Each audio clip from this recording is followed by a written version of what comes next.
morning. You'll never guess what we're doing. I know you're thinking we're doing something really, really exciting, but double that excitement, we're feeding sheep. Oh, fuck yeah. We're just in the Merino paddock at the moment, which is got all the Merino crosses. And we're just gonna feed these lambs real quick. They're coming out later today, so I need to feed them early because they are being moved.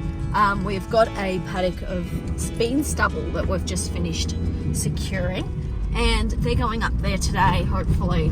So they're gonna have good top tier fucking munchies because that paddock performed really poorly because all the pods kind of let go of all the beans and they're all over the ground. So the lambs are gonna fucking thrive up there. So we'll just feed them. I don't know if you can see them in the mirror. I find the mirror is a better view than trying to look through the great thing on the back. I don't really have much to talk about today. I don't know what the fuck I'm going to talk about. So I put up a thing on YouTube saying, you know, give us your fucking questions and I'll answer those. So I think that's what I'm going to do throughout the day because I don't know what else I'm fucking doing. Is this open or what? Why are they still chasing? Yeah, it's open. They're just very keen. We'll go have a look, see if anyone's asked any questions. I don't know how big of a response I'm expecting. I kind of answer the questions when I get them in the comments. I know there was one. Oh, the collar. Few people have asked me, why doesn't Typo wear a collar? And I was like, I responded to their comment, I'll answer in next week's video. And I've said that twice in 2 different weeks. And there's just been no answer because I forgot about it. The collar. Yeah, so Typo runs naked all the time. So I like Typo naked for a few reasons. Number one is when you've got collars on dogs, when they're with other dogs, you've run the risk of when they're playing and stuff, they can get their jaw stuck under the collar. And obviously, you know, the dog's going to panic when their jaw's stuck and then they just pull and pull and pull, strangle the dog. And then, you know, if that happened, Typo would get strangled and die. Not a good time. My recording, I am good. Second reason is, well, she's a sheepdog. So I choose not to have her wear a collar because, you know, she roams around, she's jumping fences, she's going through fences, she's running through sticks. I don't want her to run and then a stick, you know, it only needs to happen once. That's all it fucking takes, is just once. You might not get a fucking opportunity to not have that happen. But Typo could jump the fence, it gets fucking caught here, and all of a sudden, strangle, slug is dead. Not a good time. Or, you know, she's running, stick gets caught, she gets whiplash, she gets pulled back, neck gets snapped. Again, not a good time. So they're my reasons why Typo is naked. So yeah, that's the reason why I don't have Typo wear collars. Cooper and Delta also at home do not wear collars because of the whole, you know, they're play fighting, get like mouth stuck, strangle. Not a good time. Really glary today. It's very overcast and the clouds, can this go up? No, that's not up. Oh, can you imagine you push up to go up. This shot, please. Oh, I forgot to get my cinematic establishing shots. I'm gonna have to get them for the start. You've already seen them at this point. Everyone loved the chickens, so I'll make sure I get another establishing shot of the chickens. Anyway, we'll see what questions you guys have for me. And if any, imagine no one responds and I have to make my own fucking content. I'm gonna get lots of shorts out of this video because it's like the questions and stuff I answer is what makes the best shorts. Ooh, I'm like giving away my YouTube strategy. Oh my gosh, scandalous. Also, you might notice I've been playing with the thumbnails a bit. I've been doing a bit of, YouTube's got a feature called A/B testing, and you can basically, or ABC testing, you can put 3 thumbnails, where you can upload thumbnails and it'll tell you which one performs the best. So if you see a video and then see the video again with a different thumbnail, that's just me testing thumbnails because I want to optimize. We're going hard, we're going all in this year on YouTube. Liam's here putting a tire on. What do you love about Slug?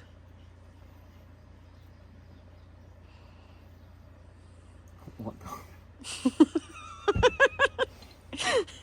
I don't know, that was the first thing I thought of when I walked over here. Is this silence mean you love nothing about Slug? Yes. Oh, that's sad for Slug. She just turned up at my house one day. And I was told we had another dog. Is that really fun? Don't want to help twist my nuts. Right, I'm going up the back. Got to feed the lambs up here, and then...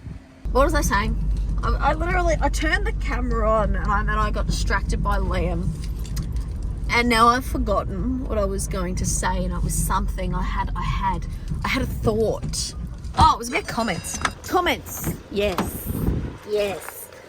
I really appreciate when you guys comment. It's like when you guys comment, it's like there's people watching this shit. I see numbers. I don't see the people that are watching. Same when I watch like other YouTubers, because I'm one of the people. I silently watch and don't comment. I'm just a quiet watcher in the background. And I know a lot of you guys are like that. I know there's always some of you who comment every single week, and you're always fucking there, and I appreciate you. Hello, saggy tits. Oh, I don't know if I've introduced her to the vlog. This is Saggy Tits. She's travelled some continents, I tell you.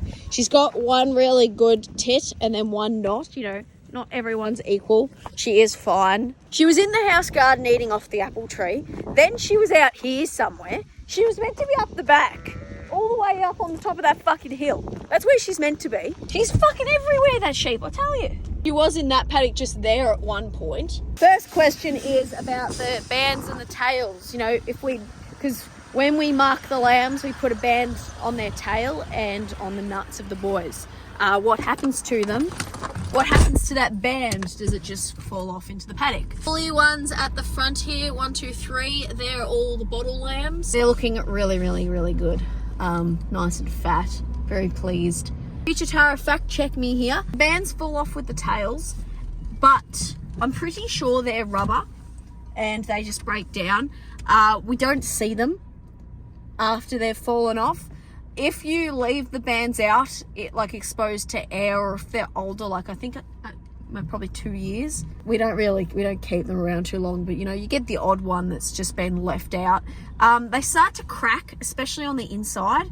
And if you try to use them after they've started to crack, they just split and just break apart. So I assume that's what happens. They drop into the ground and the sun just eats at them. I ran out of storage space. I'm hoping I answered the question. I can't. It did the same thing it does when it just stops recording, and I had such a great spiel and I was like, oh, that's great, and then it just stopped. Oh, fuck. I'm just gonna slip, slop, slap. I'll find another question to ask while I do it. Got our fucking lip thing and this thing. Next question.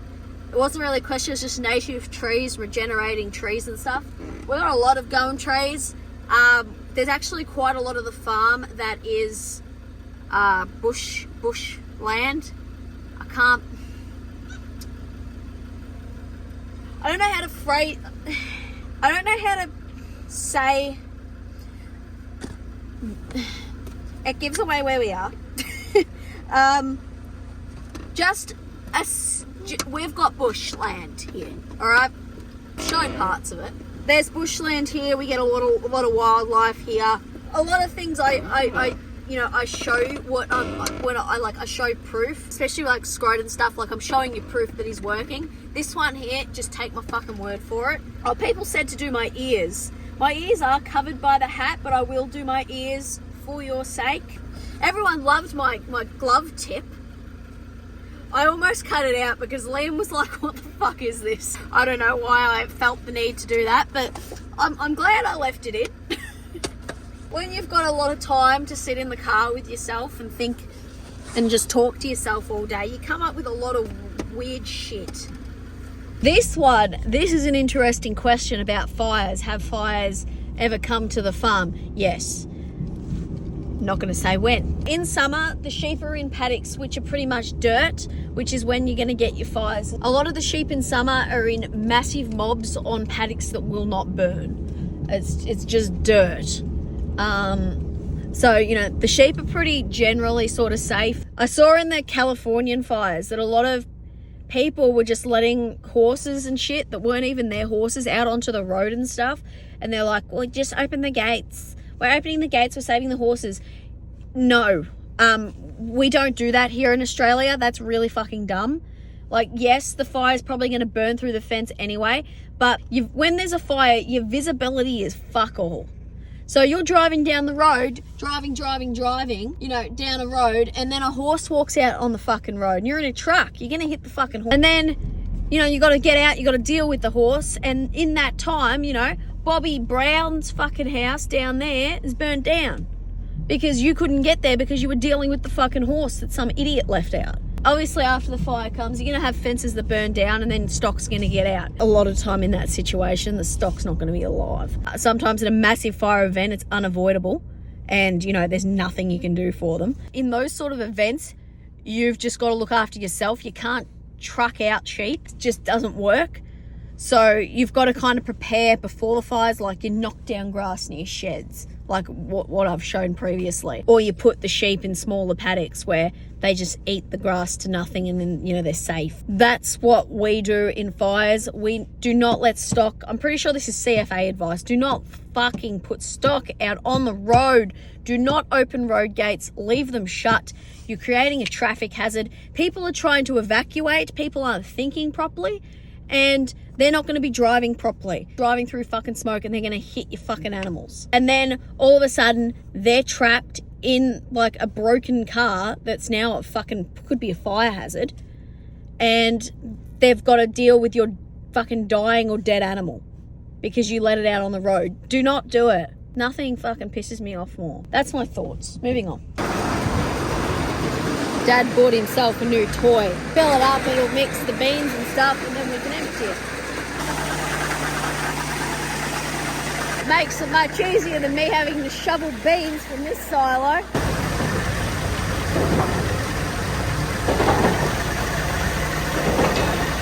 Just putting lupins in. We've got 2 ton of barley in. We ended up getting a B double of lupins in from up north, which was nice. I'm just bringing the trailer up to it now. We put barley in, we put lupins and beans in, and then we're putting wheat in now. What's really cool about it is it has scales, so we can know exactly how much wheat we've put in, and we're able to measure it out so we don't end up with grain poisoning, and this will mix it properly so we don't end up with grain poisoning. So that's really, really good. Because that's one of the things we were having problems with, is grain poisoning.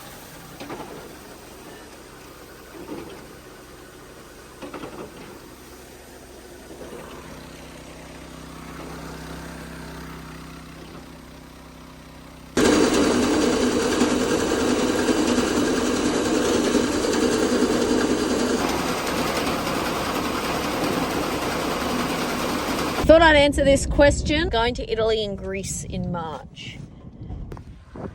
Oh, Limp Dick Larry, it's nice for you to make an appearance. These ewes have been fed, and this ewe right here has a question for me. Is there any other types of animals you would like on the farm? Thank you, Lady Sheep. I will answer your question. There's a few things that I'd like to do, but the problem is a lot of the things that, you know, I want to do, and a lot of people send me links to other sort of, you know, regenerative farming sort of stuff, and they're all really small scale.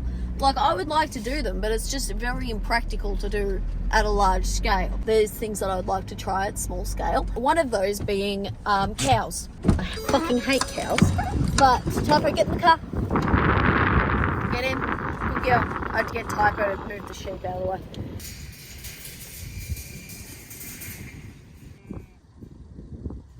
I'm not a big fan of cows.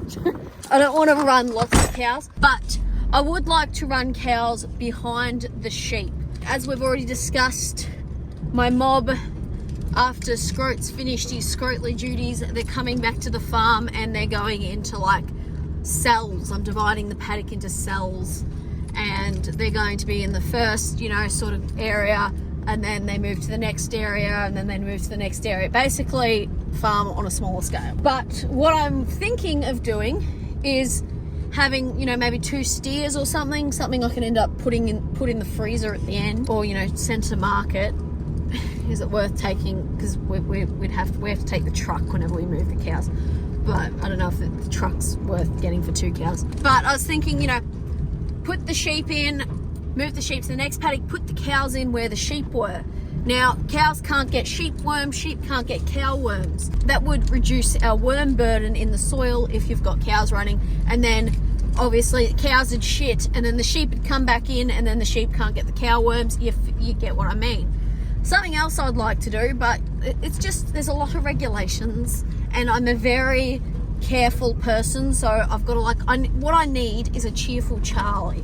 For those of you who watch Clarkson Farms, that's what I need. Chickens. If I had no boundaries, I would put the sheep in, then put the cows in behind the sheep, and then I'd have like a caravan of chickens, and then I'd have the chickens in behind the cows. Could you imagine doing this on a large scale? It would be a fucking nightmare. When you move the cows out, the chickens come in and like scratch up all the shit and then produce eggs for you.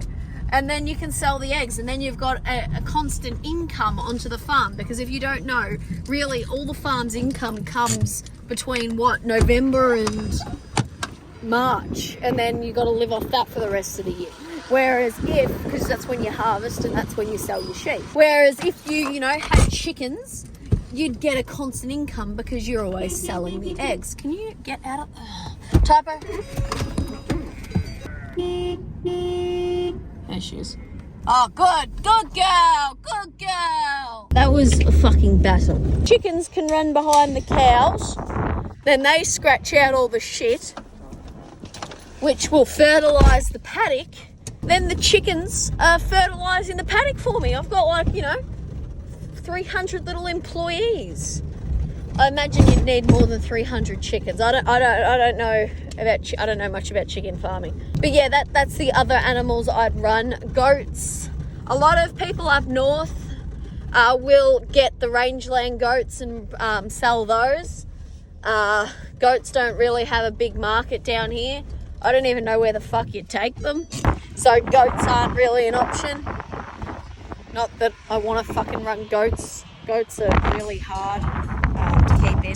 Like, we think Primelines are hard. Fucking goats. Next question of this comment is, how did Slug get her name and nickname? So Typo, this is the same dog. Slug and Typo, this is Slug and Typo here. It's the same dog. Yeah. Anyway, because people say they look the same, and I'm not sure how you can tell the two dogs apart. No, it's one dog. Typo is her actual name. Her mother was called Smiggles. They're both stationary brands, so she's Typo. Cool. Slug came from when she was young. She was very nervous. She's still quite a nervous dog, so we call her Chicken. And then Chicken turned into Chicken Nug, then Nug, and then Nug rhymes with Slug, and that's how we got Slug. It's just the nickname that spiraled out of control pretty much. And the last question of this comment is, how many sheep are there per paddock? That's how long is a piece of string question. The rams are in a paddock by themselves. Another question people ask is, do we cull the rams every year? Oh no. Rams are worth a lot of money.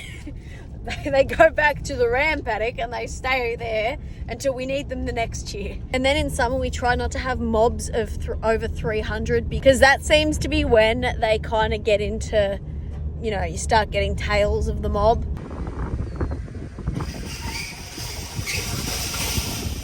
Hey, Slug.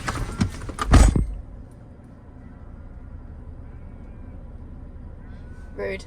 Hello, it's a while later. I forgot I was vlogging. I'm collecting my eggs. I just collect them in the carton now because it's just quicker instead of having to go and get them all. I'm halfway through feeding the sheep. We've gone home to have lunch. I need eggs for my lunch, so I need to collect the fucking eggs. Oh, Scroat's busy. He was sexually frustrated because a ewe wouldn't stand up and he was like kicking her in the back, which is incredibly rude. However, if you just peek through the bushes like the pervs you are, you'll see he's gone to sleep. So you're in the bushes. Now this bitch, every day, darling. Where's the second one? Oh, you haven't let her lay. You're incredibly rude, darling. People are always asking, what do I eat for lunch? This is what I eat for lunch. I made that bread. Those are my chicken's eggs, and that is my spring onion. That's what I ate for lunch. Got this question asking if I listen to anything while I move the sheep and stuff. Yes, I listen to things most days. Most of the time it's books. I use Audible for my books. At the moment I'm listening to Air of Fire. It's pretty good. I'm quite deep into the series at this point, so... What do you want? Do you want the door opened? No. Yes? No. Yes? No. Yes? So quit your shit. Liam also listens to books. We're very keen for Onyx Storm to come out, which is the 3rd book of the Fourth Wing series. I've already got it pre-ordered, so as soon as it comes out on, I think it's the 21st, maybe, we're ready. We're ready and keen for it. Get through quite a few books because I'm kind of just with myself, by myself all day, most days. And that's what I have on instead of just listening to the air conditioning. Turtle alert! Turtle alert! Dude, what are you doing? Go! Be free! There you go.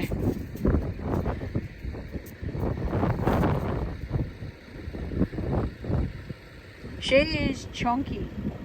And now we're refilling. I'm gonna refill. We've just run out, so we've done a bit under 4 tonne of feed.